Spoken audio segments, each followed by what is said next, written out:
Magandang araw po sa inyong lahat. Bago natin simulan ang kwento, ay muli ko lang pong hihilingin sa inyong mga mabubuting puso na pumindot ng like at mag-comment na rin ng kahit present man lang. Siguro naman hindi yun magdudulot sa inyo ng malaking perwisyo, di ba? Pindutin na habang nakikinig. Salamat sa iyo, katribo ah. Ipagpatuloy na natin ang kwento. Habang naglalakad ay napansin kong tahimik lang si Tingting.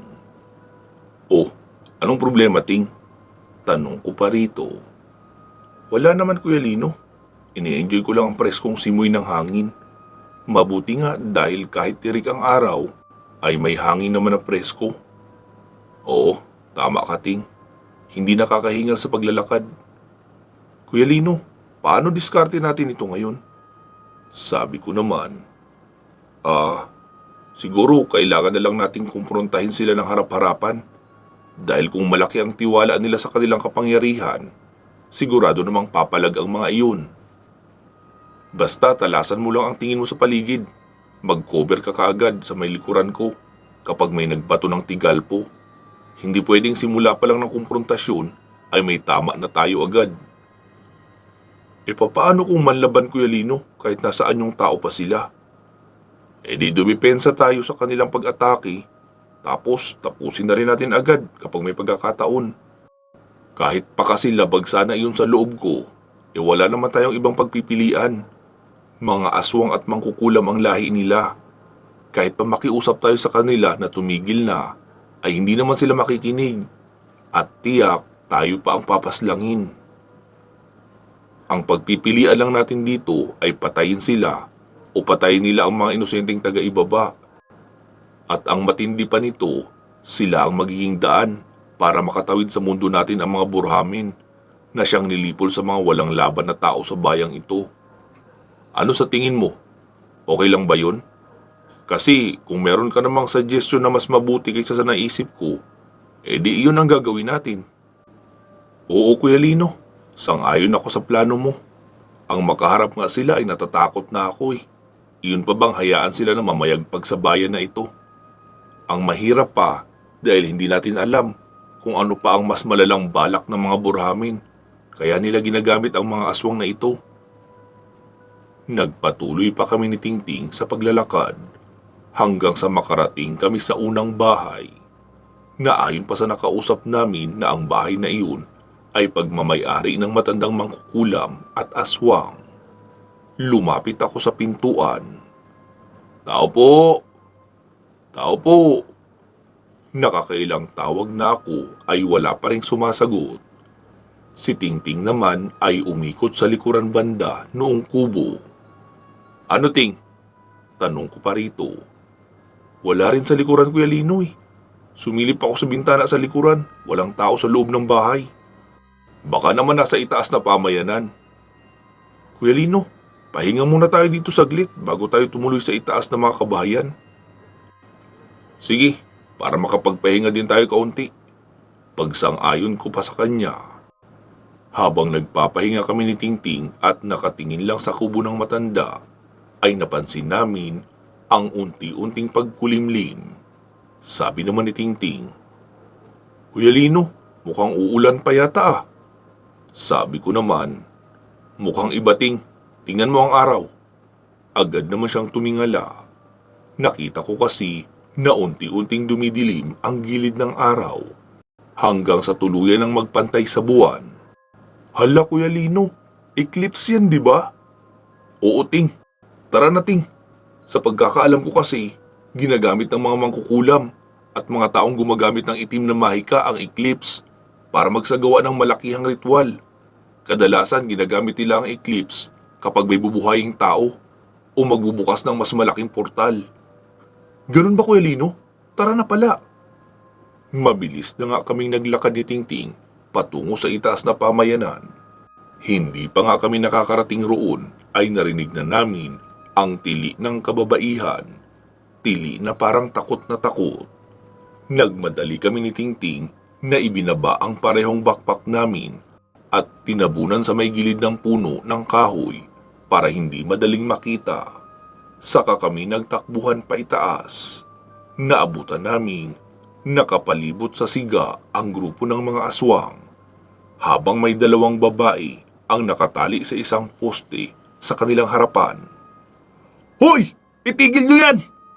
Wika ko pa, dahil halata naman sa ginagawa nila na iniaalay ang dalawang babaeng iyon para sa ritual. Bumalasik ang muka ng karamihan. Nakita kong maliban sa nakapalibot sa bilog ay may 3 matanda pa ang nakatayo sa may likuran. "Paslangin ang mga pakialamero!" Sigaw pa ng matandang babae. Tapos 2 mula sa mga naroon sa pabilog ang lumapit sa kanila na parang pinoprotektahan ang 3. Mabilis kong binilang kung ilan silang naroon. Bali may 3 matanda na nasa likuran banda. Kasama na roon iyong matandang babae na tila pinuno sa kanila. Tapos 2 sa may katamtamang edad na nasa pabilog ang pumunta sa kanila para magprotekta. Tapos may naiwan namang 7 na mula sa pabilog at dahan-dahang lumalapit sa amin. Bali 4 na lalaki at 3 babae. Dahil kasalukuyan pang eclipse noon, kaya makulimlim ang paligid. Pero kakaiba nga ang eclipse na iyon dahil tila nagiging mapula ang kalangitan. Nagpatuloy sa pagbanggit ng kanilang kataga ang grupong iyon. Paulit-ulit lang naman ang 4 na kataga habang nagpapatuloy ang pag-uga ng lupa. "Kuya Lino, kailangan mapatigil natin ang pag-uurasyon nila. Baka magpasapi na sila bigla." "Oo, Ting, kaya simulan mo ng manggilit ng leeg." Sagot ko pa sa kanya. Mabilis sumugod si Tingting gamit ang dalang itak. Sinalubong naman siya ng 3 habang nakapaturo ang palad sa kanya. Dahil sa biglaan iyon, kaya sapul si Tingting ng kanilang tigalpo at tumalsik sa malayo. Ako naman ay sabay-sabay na kinumpasan ng 4 at nagbitaw rin ng tigalpo. Nagrolling ako pagilid, sabay dampot ng 2 bato na kasing laki ng aking kamao. At pagkatayo, ay buong puwersa ko yung ibinato sa isa sa kanila. Hindi nila iyon napaghandaan, dahil ang nakita lang naman nila ay ang pag-ilag ko sa tigalpo gamit ang pag-rolling. Kaya noong buong puwersa ko yung ibinato, ay hindi nakailag ang aking pinunteriya. Tumimbuwang iyon at hindi nakabangon agad. May mga kanto rin kasi ang batong iyon, kaya sigurado akong maliban sa pagkadurog ng buto sa mukha na tinamaan, magkakasugat din talaga dahil sa talim. Umangil ang natirang 3 at umatake na sa akin.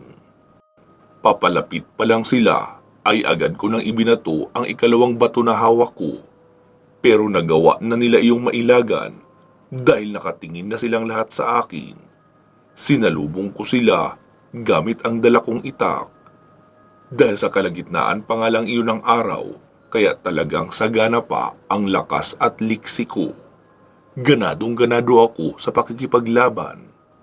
Pakiramdam ko ay halos kahalintulad lang iyon ng pag-iensayo namin ni Tingting. Bawat salubong ko sa 3 iyon ay iniiwanan ko ng malalalim na sugat sa katawan o kung minsan sa mismong mukha talaga. Doon ko napatunayan na hindi pa sila ganoon kalakas na mga aswang. Nabigyan naman sila ng kapangyarihan ng mga burhamin para makapagbato ng tigalpo. Kaso anong silbi ng tigalpo kung hindi mo naman maitatama? Masyado akong magalaw at palipat-lipat ng pwesto. Kaya hindi rin talaga magandang pagkakataon na gamitin ang tigalpo nila. Nakita kong nakabawi na rin naman agad si Tingting at nakipagsabayan na sa mga kaharap niyang 3 aswang. Ako naman ay pilit nagmamadali na mapatay lahat ng kaharap ko dahil nakita kong tumakas na ang 3 matanda na may kasamang 2 lalaki na nasa katamtamang edad na siyang pumuprotekta sa mga ito. Nakita kong sabay na sumugod sa akin ang 2 at parehong pagsaksak ng pinatulis na kamay ang ginawa. Agad ko namang hinawakan ang kamay noong isa, tapos iyong isa naman ay tinagpas ko ng malakas, kaya naputol ang buong braso noon. Pagkalihis noon sa akin ay ginuhit ko naman ang itak sa liig noong isa, kaya napahawak iyon sa liig habang bumubula-bula doon ang dugo. Binalikan ko naman ang isa at itinusok ang itak sa likuran, sa bandang kaliwa papatagos sa harapan. Pagkabunot ko ng itak ay agad na iyong bumagsak sa lupa.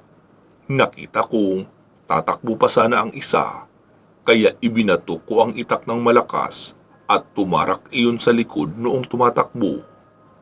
Nakita ko si Tingting na maraming tilamsik ng dugo ang mukha. Nice throw, Kuya Lino ah. Nagiging asintado ko na rin pala sa pagbato ng itak. Abay, oo naman. Nakakapagod kaya makipaghabulan sa mga aswang. Nilapitan ni Tingting ang dalawang dalagang nakatali sa poste. Takot na takot ang mga iyon. May mga damit naman sila at mukhang hindi ginahasa. Pero may hiwa ang damit nila sa may dibdib banda. Noong tignan ko iyon ay nakita kong may hiwa sila sa may gilid ng dibdib. Kuya Lino, pareho silang may sugat sa katawan. Alisan mo muna ng malay. Wika pa ni Tingting. Nilapitan ko isa-isa ang dalawang babae at ipinatong ang aking dalawang daliri sa noo. Tapos nawala na sila ng malay. Naisip kasi namin ni Tingting na kung bigla namin iyong papakawalan ay baka bigla ring magtatakbo papalayo at iyon pa ang ikadisgrasya nila. Tsaka kailangan namin gamutin ang kanilang sugat. Medyo nakakailang din kung gising sila habang ginagamot iyon. Ibinaba na namin isa-isa ang mga babae.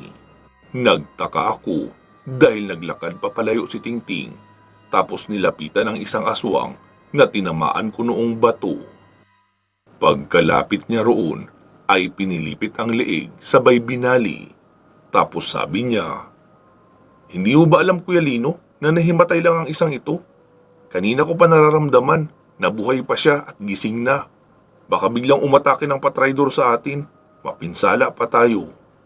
Sabi ko naman, Oo, nakalimutan ko na yan eh. Akala ko patay na. Dahil itong dalawang dalaga ang naiisip ko." Muli na siyang lumapit sa akin. Tapos hinawi ang damit noong babae paitaas. Lumingon naman ako papalayo. Sabi naman ni Tingting, "Kuya Lino naman eh. Parang ngayon ka lang makakakita ng dede ah." Nagulat lang ako sa ginawa mo. Kung hindi ko ito gagamutin, mauubusan ng dugo ang babaeng ito. Wika pa ni Tingting, sabay labas ng lalagyanan ng tubig. Binuhusan niya ng tubig ang sugat hanggang sa maalis ang namumuong dugo sa ibabaw. Tapos inilapat niya na ang palad sa gilid din ng dibdib. Ilang saglit pa ay unti-unti na naghilom ang sugat noon. "Kuya Lino, pakipunasan na rin muna ang babaeng ito para hindi siya matakot sa makikitang dugo sa katawan niya pagkagising." Wika pa ni Tingting, tapos iyong isang babae naman ang kanyang inasikaso. Ako naman ay nagbasa ng towel, tapos iyon ang pinunas ko sa katawan ng dalaga, pati sa may bandang tiyan kung saan dumaloy ang dugo. "Kuya Lino, magaling rin mamili ang mga aswang na ito ah. Mukhang galing ang mga ito sa pamilyang mayaman. Magaganda ang kutis eh. Ang gaganda pa ng katawan at ang laki ng future." Sabi ko naman, "Yan na nga ba talaga ang sinasabi ko? Ganyan ang nangyayari kapag matagal na hindi nakakasama ang asawa. Nagiging maakitin sa mga bagay na umaalog." Tumatawa naman siya na sumagot, "Ito naman, hindi ko naman sila minamanyak. Pinupuri ko lang. Oh, ito pa, linisan mo na rin. Tapos ko na itong gamutin." Wika pa ni Tingting. Tapos iyong isang dalaga naman ang nilinisan ko.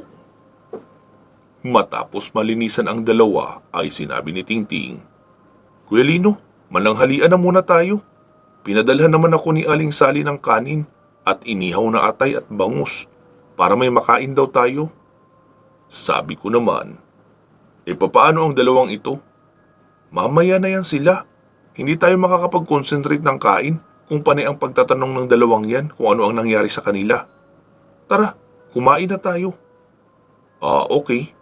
Sagot ko pa at nagsiupo na muna kami sa gilid ng isang bato. Kuya Lino, anong gagawin natin sa bahay ng mga aswang na iyon?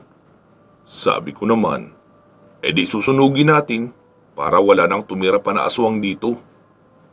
Kuya Lino, mukhang matatagalan pa tayo dito ah. Kailangan pa nating hanapin iyong mga tumakas. Puro mga alipuris lang itong nalipol natin. Iyong mga matatanda na namumuno ay ang mga tumakas. Oo Ting, tama ka nga. Pero ihatid muna natin sa bandang ibaba ang dalawang ito. Kahit hanggang sa matanaw lang ang mga kabahayan. Tapos bahala na sila magtuloy pa ibaba. Saka na tayo babalik pa itaas. Nagpatuloy na nga kami ni Tingting sa aming masarap na pagkain. Iba talaga kapag may mama. May naghahanda ng masarap na pagkain. Hindi kasi pumapayag si mama na umaalis kami na walang madadalang kanin at ulam. Noong makatapos kaming kumain, ay inorasyonan ko muna ng pampakalma ang dalawang dalaga bago ko isinunod ang orasyon ng pampagising. Pagkagising nila ay agad silang nagtanong kung nasaan na raw ang mga dumukot sa kanila. Sabi ko naman na napatay na namin ng iba. May takot naman sa mukha nila na nagtanong kung aswang raw ba ang mga iyon. Kasi nakita nila na nagpalit ng anyo at naging nakakatakot na nilalang. Sinabi ko naman na oo, mga aswang nga ang mga iyon at gusto silang ialay sa kadiliman kapalit ng kapangyarihan. Iyon lang ang sinabi ko, pero sa tingin ko ay hindi ganon. Mukhang magbubukas na sila uli ng portal, kaya sila gumagamit ng alay. Ang sabi ng dalawang dalaga ay papunta raw sila sa Santa Barbara.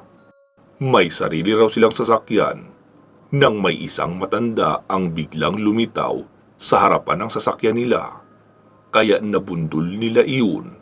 Pero noong lumabas sila ng sasakyan, ay bigla ring tumayo ang matandang babae na tila walang nangyari. Tapos sinawakan na silang ng mga kalalakihan. Mukhang hindi raw pangkaraniwan ang matandang iyon.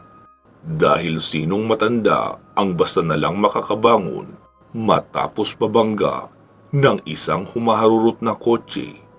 Sabi ko naman na hindi nga iyon pangkaraniwan dahil isa rin iyong aswang na mangkukulam. Pero huwag silang mag-alala dahil nagsitakas na ang mga iyon at tutugisin pa namin matapos namin silang maihatid sa ibaba. Nagpasalamat naman sila sa amin tapos nagtanong kung anong nangyari sa kanilang mahabang sugat sa dibdib. Naaalala raw nila na pareho sila na hiniwaan sa dibdib at sinahod ang dugo sa isang palayo. Sabi ko naman na pinagaling na ng kasama kong si Tingting, sabay turo kay Tingting na abalang nagtitinga ng ngipin sa unahan. Muli naman silang nagtanong kung sino raw ang naglinis ng katawan nila dahil natatandaan nila na nagkalat ang dugo sa kanilang katawan, lalo na sa may bandang tiyan. Sabi ko naman na ako, pero wag silang mag-alala dahil pumikit naman ako kaunti habang nagpupunas ako roon. Nakangiti naman ang isa na nagsalita. Masyado ka palang conservative kuya. Siyempre okay lang sa amin na makita mo ang dibdib namin, kahit pa nga siguro ang kabuuan. Dahil niligtas mo naman kami sa aming kamatayan. Hindi na ako sumagot, tapos nagtanong ako kung nagugutom ba sila. Sabi naman nila na oo raw, kaya inilabas ko na sa bag ni Tingting ang tinapay na loaf bread, tapos nagbukas ako ng liver spread para may maipalaman sila roon. Saka inilapag ko sa gilid ang isang galon na tubig. Kuya, ano palang ginagawa nyo rito? Paano nyo na lamang nadukot kami? Tanong pa noong isa sa akin. Sabi ko naman na hindi namin alam na may dinukot ang grupong iyon. Naparoon lang kami upang kumpirmahin sana kung talagang mga aswang at mangkukulam ang mga nakatira sa pamayanang iyon. At sa kabutihang palad dahil nakarating kami bago pa sila magilitan ng liig. Hindi na sumagot pa ang dalaga, tapos sinabi ko na mag-concentrate na muna sila sa pagkain. Tapos lumapit na ako kay Tingting na nakatayo sa unahan. Sabi ko naman doon, bakit ayaw mo lumapit sa kanila? Wala naman akong naisip na matinong sasabihin. Alangan naman sabihin ko, uy, ang ganda ng dibdib nyo ah. Nakita ko rin yung lahat. Sabi ko naman, sira. Siyempre kukumustahin mo lang rin sila. Nagpapasalamat din sila sa iyo dahil kasama ka sa nagligtas sa kanila at gumamot ng kanilang sugat. Tara, pagtulungan na muna nating hakutin ang mga patay na aswang papasok sa mga kubo para kasama na sila sa pagsunog natin ng kubo. Tumango naman si Tingting at nagsimula na kaming magsilapit sa mga walang buhay na aswang at inilagay iyon sa loob ng pinakamalapit na kubo. Matapos maghakot ay nakita namin tapos na rin kumain ang dalawang dalaga. Kuya, tapos na kaming kumain. Maraming salamat po ha. Wika pa noong dalawang dalaga. Wala iyon. Sige, tara na. Ihahatid na namin kayo sa bandang ibaba. Tapos, kayo na ang didiretso hanggang sa kalsada dahil babalik pa kami rito para hanapin ang mga nakatakas. Sumang-ayon naman ang dalawa, kaya magkasama na kaming apat na naglakad pa ibaba. Noong tanaw na ang mga kabahayan sa ibaba, ay sinabi ko, hanggang dito na lang kami. Mga 15 minutos na lang naman. Nasa kalsada na kayo. Oo, sige po. Maraming salamat uli sa pagligtas nyo sa amin. Wika pa ng dalawang dalaga. Humalik sila pareho sa pisngi ko at yumakap habang naluluha-luha ang mga mata. Ganun din ang ginawa nila kay Tingting. Noong nagpatuloy na sa paglalakad pa ibaba ang dalawa, ay muli na rin kaming naglakad papaakyat. Napansin kong namumula ang pisngi ni Tingting. Parang kinilig ka sa halik nila ah. Tatawa-tawa naman si Mokong. Nahihiya lang ako Kuya Linoy. Ang gaganda kasi nila. Ang bango pa, kahit galing na pinagpawisan. Sabi ko naman, ikaw talaga. Huwag mo nang isipin iyon. Pagkatapos naman natin dito ay magkikita na kayo ni Tinay. Nagpatuloy na nga kami sa paglalakad habang hindi mawala ang ngiti ni Tingting. Kuya Lino, dala mo ba ang mitsur? Oo, Ting. Bakit? Wala naman. Baka kasi mapalaban tayo ng husto mamaya. Kailangan ko ng dagdag lakas. Lalo at nagamit ko ang enerhiya ko para gamutin ang dalawang iyon. Iyon lang ba? Walang problema. Sabihin mo lang sa akin kapag kailangan mo na. Pagkarating namin sa pamayanan ng mga aswang sa itaas, ay pinasok na namin isa-isa ang kabahayan. Pinagkukuha namin ang mga rebulto nila sa loob ng bahay at magkakasama iyong sinunog sa labas. Saka namin sinunog lahat ng mga bahay na naroon.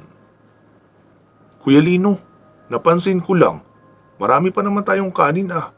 Bakit hindi iyon ang pinakain mo sa mga dalaga? Sabi ko naman, kasi malayo pa ang lakad natin.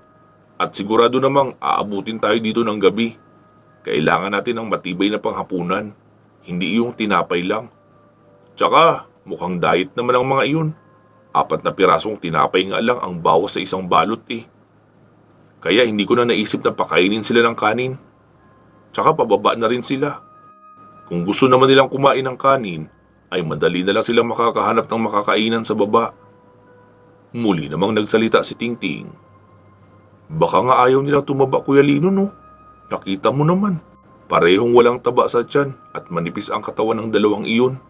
Dibdib lang ang makakapal eh. Oo Ting, tama ka nga. Sige, tara na. Magpatuloy na tayo sa pag-aakyat sa bundok para masentensyahan na natin ang mga natirang aswang na mga namumuno sa pamayanang ito. Pansamantala muna nating puputulin dito ang ating kwento. Magsama-sama tayong muli sa part 172. Bago po natin tapusin ang ating video, ay bigyan muna natin ng daan ang ating mga shoutout at pasasalamat. Unahin na muna natin ang ating mga major sponsor na sina Ma'am Aida Lasimet Calfe ng Qatar at si Ma'am Connie Matias Narumi ng Japan, pati na rin ang iba pa nating mga sponsor na sina Ma'am Bernadette Arcalas, Ma'am Alma A. Rosales at Ma'am Lynn Gentilizo. Maraming salamat po sa inyong walang sawang pagsuporta sa ating channel, pati na sa proyektong pagtulong sa mga batang pinabayaan ng magulang. Naway patuloy kayong biyayaan ng ating puong may kapal at panatilihing nasa malusog na pangangatawan.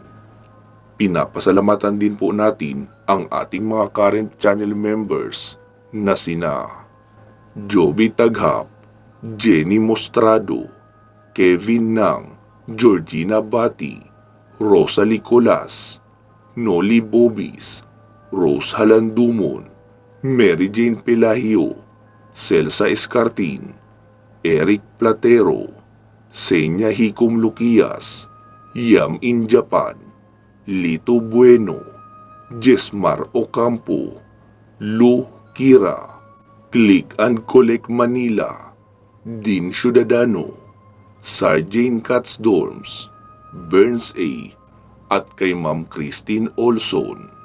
Pasalamatan na rin natin ang ating tatlong masisipag na group admin at moderator na sina Ma'am Ilongga Guapa, Ma'am Gilani Fernandez at Ma'am Gina Araga.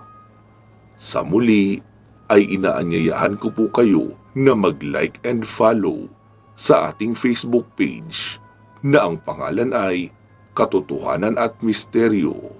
Madalas na rin po tayong may upload doon. Pinapasalamatan ko rin kayong lahat ng mga regular listeners ng ating dalawang channels. Ito po ay ang Katotohanan at Misteryo at ang Kwentong Aswang Comics. Siguraduhin nakasubscribe po kayo sa parehong channel. Pwede nyo na rin idagdag sa inyong pinapakinggan ang ating love story channel. Ang pangalan naman noon ay Problema at Payong Kaibigan. Sana ay patuloy pa rin kayong makinig kahit pa hindi ako ang boses na nagsasalita. Balikan nyo rin po sana ang mga luma nating video, iyong mga na-upload ng 2 years ago to present. Sigurado namang marami pa doon ang hindi nyo pa napapakinggan, lalo na ang mga bago pa lang dito sa ating channel. Maraming salamat po sa patuloy niyong suporta sa ating mga channels. Magsama-sama tayong muli sa iba pang mga paparating na kwento. Mag-iingat po kayo palagi at hanggang sa muli.